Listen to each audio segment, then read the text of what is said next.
Trump is issuing 4 new executive orders. Let's find out what they are. A strong defense.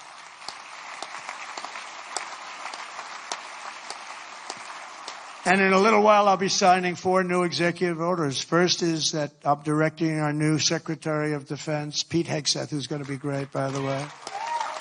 Thank you for the support.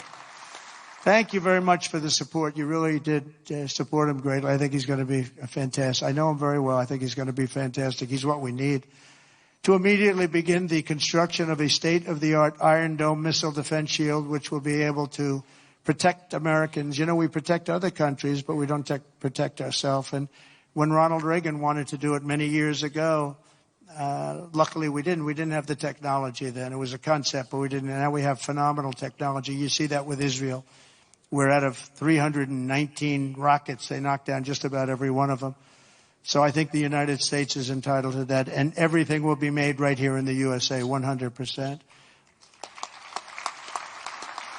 And next, to ensure that we have the most lethal fighting force in the world, we will get transgender ideology the hell out of our military. It's going to be gone.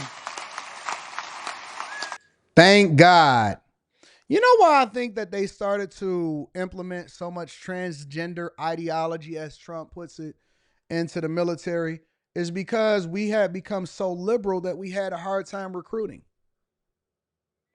Instead of us leaning into and pulling out the benefits for men to then continue to join the military so that we can be strong, and instead of us leaning into diversity, equity, and inclusion inside of our military, they had a hard time recruiting because instead of them changing the message from, hey, don't ask what your country can do for you, ask what you can do for your country.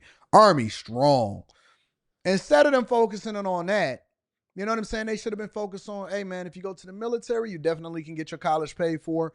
It's a lot of people that's out here with student loan debt. Hey, listen, this is the opportunities that come from it, so on and so forth. But we were so focused on getting women and people inside of the military that want to dress like girls. And that's just my theory. That's just my opinion. That's my theory. That's not a fact. But thank God for masculinity and getting sassiness out of our military. In addition, we will stop our service members from being indoctrinated with radical left ideologies such as critical race theory. We're going to stop it. It's already been stopped. It's already been halted, totally halted. And finally, we will offer full reinstatement to any service member who was expelled from the armed forces due to the COVID vaccine mandate. And we will restore them to their former rank with full pay. And I think we're going to have a lot of people that join. And one thing I'll say, if you looked at our recruitment over the last week or so, 2 weeks, it's through the roof. You know, we were having a lot of people weren't signing. We were having a hard time recruiting people because they were looking at these people that they were supposed to be their leaders, and they weren't happy. They didn't like people that fall going upstairs. If you're going to fall, at least go downstairs from the plane. That triple fall. I used that thing in more ads. I didn't have an ad where I didn't put that in. Just a little quick 1, 2, 3. Reminded me of Joe Frazier when he went down, right? George Foreman, Joe Frazier. 3 falls in a matter of seconds. I said, can you speed it up a little bit? People are getting tired of it. No, we have now the best recruitment we've seen in a long time. There's a tremendous number of people wanting to sign up. January 20th, 2025 was a turning point in American history. Starting last week, we're ending years of incompetence, radicalism, and betrayal, and we're ushering in the most exhilarating era of reform and renewal in the 250-year history of our country. There was a lot of people. If you look at ICE, Border Patrol, and all of that, they were literally defeated. They were there just for a paycheck, not because they actually believed in what they did, because they had been handcuffed and hamstrung by this previous administration. And so nobody actually believed in what they were doing. They was just there for a paycheck. When Tom Homan came in, he said it. He said, listen, I had people calling me that had been retired saying that they wanted to get back into what we were doing because they believe in the cause. It's much easier to recruit when you don't have to recruit for money. If the only thing that you're using to recruit people for are the benefits and the money, then you are going to lose out on a regular basis. It is hard to get people to sign up and join and want to do the best that they can possibly do and then look at the benefits that come along with it afterwards, if they don't believe that they're actually making a change, if they don't believe in a cause, if they don't believe that they're actually doing something for the greater good or is protecting people and it's actually going to result in better results for the American people and for their family and for themselves. People used to take pride in being part of our military. They used to say and salute and I've seen people tear up after they seen certain movies because it accurately represents what they went through and all of that. You don't see that nowadays. You don't see it nowadays. You know what I see? Honestly, you know what I see on a regular basis? I see women doing TikTok in they military uniforms in order to get some hearts or some galaxy stars or whatever y'all call it. I see people, mainly women, doing TikToks in their military uniforms so that they can get some hearts and some bananas. Bananas. I see that junk all the time. I don't know if they buying military uniforms, if they really in it, but they be doing all of their little dances, and then they make sure it's extra tight around the butt part so guys can say the same thing. Hey, where you located? I'll crash out over you anytime. And let me also say this. Maybe this should be the box, the box of lighter stream. Fellas, do y'all not know how thirsty you look when you are in a woman's comments all the time saying, I'll crash out over you anytime. Whatever it is, and I don't care if it's Instagram, TikTok, when you post these thirsty simp comments, you look stupid. Like, even us guys that be like, damn, she is kind of fine or whatever, so on and so forth, whatever. We look, we scroll by, and then we just keep it moving. We don't hit the like. We don't go in the comments and talk about how bad, baby, you bad. We don't do none of that. We don't do nothing. We just hit the like if we like it, but we keep scrolling. You don't have to type nothing. You don't have to say nothing. You don't have to tell her, hey, if she talking about how she getting divorced, but she doing it with her bra halfway down and right before her areolas is showing, you think that for whatever reason she gonna hit you up afterwards and say, hey, I seen you typing in my chat. What's going on? What you do? You don't have to do all of that. You just play it cool. The same way that you play it cool. Well, maybe I shouldn't say that. I was about to say the same way that you play it cool in person is the way you supposed to do it in real life. They said, Anton, you do that on the panel all the time. Yes, because I'm an entertainer.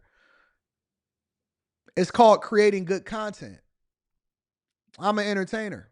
I see plenty of my baby mamas in the chat right now. I see Molly. I see Jerry. I see all of them. It's called entertainment. I'm a content creator. I'm not a regular Joe like you. You regular. You let me let me be very clear right now. You regular. If I send a DM, they may screenshot me because they want some clout. Or they may actually take me up on it and say, you know what? I always was waiting on you to send me a DM. You know, stop comparing yourself to me. My circumstances warrant a different level of security and mindset. I can't do what you do. All right, we're gonna get back to the Trump, but this is the Millionaire Derailment Show. Y'all know that. Stop acting like you me. Don't compare yourself to Anton. I got 10 cars. I got millions of dollars. I'm the clout king. I run this city. In my small little city, I'm the king of my little city. All right? You send a DM, they look at it, but they don't open it because they don't want you to see that they seen it. I send a DM, they text back immediately. Don't stop doing that. When I say and I make a point, think about it from your life. Your regular, you gotta go do your job, go to Amazon, then go to Burger King and put the fries in the bag. It's not the same. You know what I'm saying? Stop acting like we not the same. Don't compare yourself to me. All right, let's get back to Trump. And just in conclusion, I just want to say that You this has regular. been I'm a very exciting irregular. and will It's be a different. very exciting new chapter. There's nothing we cannot achieve as long as Don't y'all get tired of people acting like we the same? We not the same. We not the same. You know what I'm saying? We not the same. If she become my baby mama, she set for life. If she become your baby mama, she gonna be making TikToks talking about how she hates you. It's different. It's different. I change lives. You ruin lives. You complain about the family court laws because you don't like paying child support. You asking Trump to change them. I don't care about laws. I break them all the time because I got good lawyers on retainer. We different. It's not the same. Shout out to the chat. My co-host for the show. Women are willing to share with me. They don't even answer you. the Republican Party remains united. I hope you can remain united. See how y'all get me distracted? Leave me alone. Let me focus. And it's one thing I give the Democrats a lot of credit for because, they have lousy policy. I think, frankly, half of them are totally crazy. But they do stick together. They stick together on stuff that nobody can. I mean, how can you want prisons emptied out into our country? They stick together. They stick together on everything. Impeachment hoax number one, impeachment hoax number two. They stick together. Although I must tell you, you gave me great support during those two problems, those two fake witch hunts, which have now turned out to be totally fake and disgusting. But you gave me tremendous support. But the Republican Party has to stick together. We just can't have people going, 1, 2, 3 votes. And we don't have that luxury. It would be different if we had a 20-point, 30-person majority, but we don't. We have to help leadership. And, you can be assured that you have certain philosophies that if you're going to have most of the people, almost all of them, voting for something, you're going to be okay. It's not going to be bad. You have to stick together. It's the one thing that I would say we don't get very high marks. Everything is so hard. We always have 2 or 3 or 5 or something people that just don't want to do it. And you just got to do it. You just got to. He's absolutely right. As much as Trump is trolling Democrats right now, I think that this was probably one of the realest messages since he signed his 220 plus executive orders on Inauguration Day. One thing you can say about Democrats outside of Eric Adams is that they stick together. Eric Adams was told to be a good Democrat, and he was struggling for a while, but he was being a good Democrat until they threw them charges on him, and then he was like, you know what? I'm not being a good Democrat anymore. I don't really care about the Biden administration. But the one thing that Trump is saying in this is that 100% right. Democrats, as wrong as they are, they stick together. We just now started having some solidarity in the Republican Party. But Democrats, they stick together with their bad policies, with their diversity, equity, and inclusion. They stay wrong together. Wrong and losing. But if we had that level of unity inside of the conservative party, it would be a game changer, 100%. Do it. Make life easy. Just got to do it.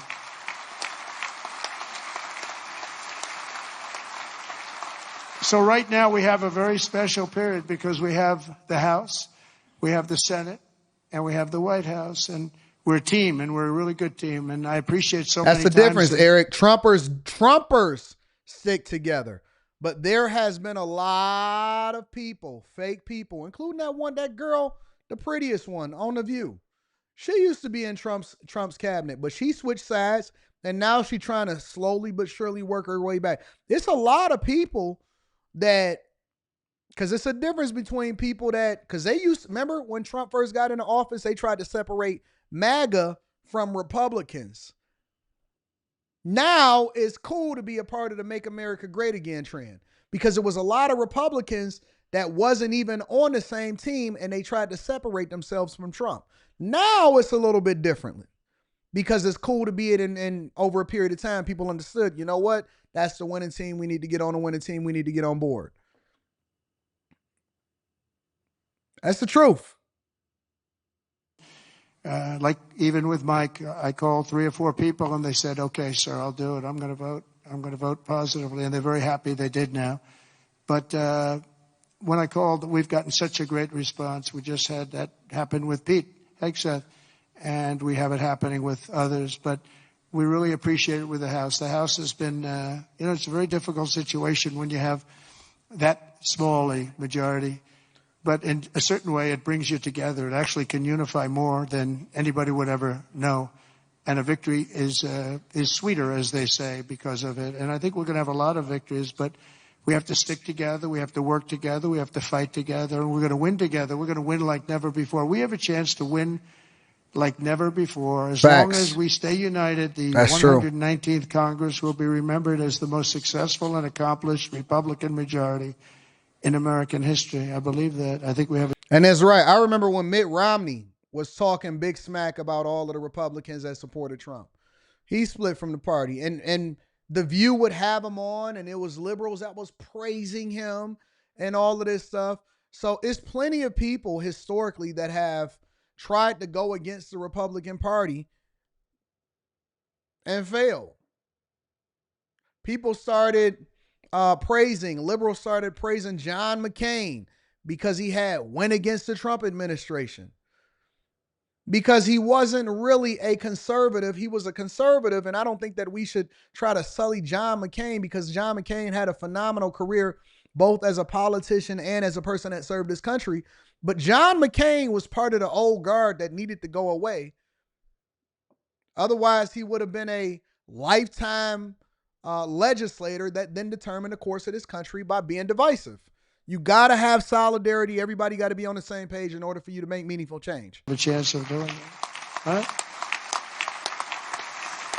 And in January 2027, we will have a larger Republican House, a larger Republican Senate, and our country will be richer, safer, stronger, prouder, greater, freer, and ever before. I really think that we're going to have some big victories coming up, and I'm going to be helping every single one of you. I'm raising a lot of money, and I want to use it for the House, and I want to use it for the Senate. I've raised a lot of money.